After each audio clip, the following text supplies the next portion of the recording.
आज की डेट में तुम जानते हो रेल भी बिक गई और अब शिक्षा बिक रही है, ये पता है तुम्हें? हरियाणा सरकार की पॉलिसी नई निकली है, धीरे धीरे देश के कई राज्यों में पहुंचेगी।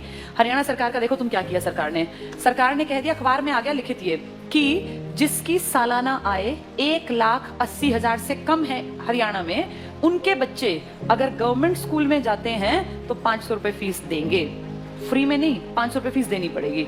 और अगर उनके बच्चे प्राइवेट स्कूल में जाते हैं तो सरकार उनको 1100 रुपए देगी। ये तो उनको मिलेंगे अगर उनके बच्चे जाएंगे तो, और ये उनको देने हैं। अब बताओ आदमी क्या करेगा? देने वाला काम करेगा, मिलने वाला काम करेगा? भाई आदमी का बच्चा अगर गवर्नमेंट में जाता है तो पैसे देगा और प्राइवेट में जाएगा तो सरकार देगी। बताओ आदमी क्या करेगा? प्राइवेट भेजेगा, अपने घर से 500 क्यों लगाएगा? एक तो सरकारी, एक तो प्राइवेट। तो आम जो ये गरीब आदमी अपने बच्चे को कहाँ भेजेगा? ये देखो कितनी अच्छी चाल है, अगर तुम्हें समझ में आया तो। ये अब चल रही है सरकार। 1100 रुपए सरकार कहती है हम भर देंगे आपके बच्चे के, आपको चिंता नहीं करनी। अगर आपने सरकारी में पढ़ाया तो कितने रुपए लेंगे? 500। तो आदमी सोचेगा 2 बच्चे हैं, क्यों 1000 रुपए फूकूं, इससे बढ़िया प्राइवेट भेजूं, सरकार देगी मेरे बच्चे के पैसे, देगी भी सरकार। 1-2 साल बाद क्या होगा? सारे सरकारी स्कूल धीरे धीरे क्या हो जाएंगे? खत्म हो जाएंगे, खाली हो जाएंगे, बिल्डिंग खाली, एडमिशन 0। 1 साल 2 साल 5 साल बाद क्या होगा? सारे एडमिशन 0 0 0। फिर सरकार दिखाएगी बजट में कि तुम घाटे का नुकसान का सौदा है, सरकारी स्कूल बंद पड़े हैं जी, बिना बात इन टीचर्स को हम इतनी सैलरी दे रहे हैं, चपड़ासी रखे हुए हैं, हेडमास्टर है, कोई बेल बजाने वाला है, बच्चा तो कोई आता नहीं। तो कहेंगे काम करो, इसको बेचो, इस प्रॉपर्टी को बेचना स्टार्ट करो। सरकारी प्रॉपर्टी है, हर गांव में सरकारी स्कूल है। आप सोचो कितने स्कूल होंगे भारत में। धीरे धीरे करके अगले आने वाले 5 से 7 साल का भारत ऐसा बता रही हूँ मैं, जो होगा देखना तुम्हारे सामने। ये सारे स्कूलों का दाम निकलेगा। दाम इन द सेंस, भाई जहां जितने महंगी प्रॉपर्टी है महंगा। अब कौन खरीदेगा पूरे देश की बेल्ट को? जिसके पास पैसा है। तुम और मैं तो नहीं खरीद सकते देश के स्कूल, तो उस देश के पूरे स्कूलों को खरीदने का किसके पास पैसा है?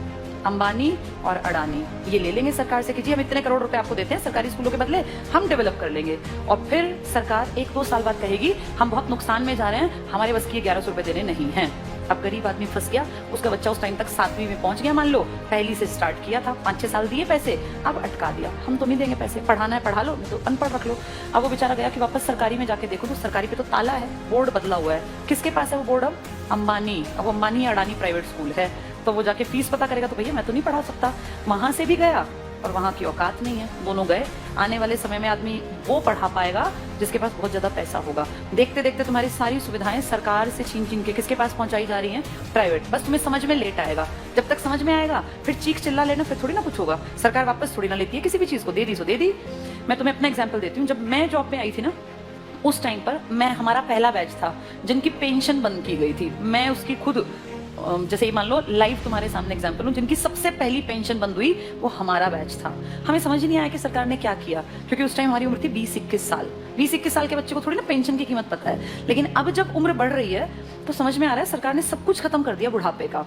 तुम्हारे माँ बाप अगर किसी के गवर्नमेंट जॉब में थे और अगर वो रिटायर्ड हैं तो तुम्हें इसकी कीमत पता होगी। पता है इसकी कीमत क्या है? किसी के सामने आखिरी सांस तक हाथ नहीं फैलाना पड़ता। ये है पेंशन की कीमत। आपका बेटा निकम्मा निकले, नालायक निकले, बेटी आपके लिए कुछ ना करे, आपको चिंता ही नहीं। आपकी पेंशन आती है, 5-7 हजार रुपए में झाड़ू पोछा कपड़े बर्तन धोने वाली मिल जाती है। कोई भी एक मेड रख लो, 5-10 हजार की खाने वाली। बुढ़ापे में पैसा बचा के करोगे क्या? अगर तुम्हें सरकार से 35 हजार भी मिलते हैं तो तुम अपने ऊपर खर्च करो ना, क्यों किसी के सहारे बैठे रहना? और जिनके पास पैसे होते हैं ना, बुढ़ापे में वो प्यारे भी लगते हैं सबको। जिसके पास पैसा नहीं है ना, वो बोझ लगता है। फैक्ट है। तुम्हें अपना चश्मा बनवाना है, तुम्हें क्यों बेटा मेरा चश्मा, क्या जरूरत है बेटे की? तुम्हारे पास पैसे हैं, जाओ मार्केट, अपना घूमते फिरते जाओ, अपना टहलते हुए चश्मा बनवा लाओ। ये कीमत बुढ़ापे में जाके अकल आती है। हमारे बैच ने कुछ नहीं किया, मुझे भी समझ नहीं थी, अकल ही नहीं थी। लेकिन अब जब एज बढ़ रही है ना और हम देख रहे हैं दुनिया को, तब समझ में आ रहा है कि सबसे कीमती चीज इंसान के पास बुढ़ापे में पेंशन होती है। मेरे खुद के फादर पेंशनर हैं, तो हमें दिखता है कि पेंशन की जो वैल्यू है ना वो किसी चीज की नहीं है। इतना रखा पैसा आप यूज नहीं कर पाते। महीने के जब वो 30 हजार आते हैं ना, तो आपको लगता है यार मैं तो जब तक जीऊंगा आखिरी सांस तक ये तो आने ही आने हैं, और ये बढ़नी आप फ्री होकर काम करते हैं। लेकिन ये अकल उनको थी जो पेंशन यूज कर रहे थे या बुढ़े थे। पेंशन रोकी किसकी गई? जवानों की, जिनको अकल नहीं थी। हमें थोड़ी ना अकल थी 20-21 साल में कि पेंशन बंद करने से किसी ने कुछ कहा ही नहीं। सरकार ने सीधे कह दिया अब के बाद आगे जो बच्चे आएंगे नौकरियों में उनको पेंशन नहीं मिलेगी। अगर हमें अकल होती, सारे देश के लोग आवाज उठाते तो ना बंद होती पेंशन। अगर सब भाई किसानों ने क्या किया, इकट्ठे हुए तो क्या कृषि कानून वापस नहीं हुए ना? तो अकल हो तो आदमी उस टाइम पे सही डिसीजन ले ले। पर आज अब तुम कितनी कोशिश कर लो, क्या सरकार पेंशन बहाल कर देगी? नहीं करेगी।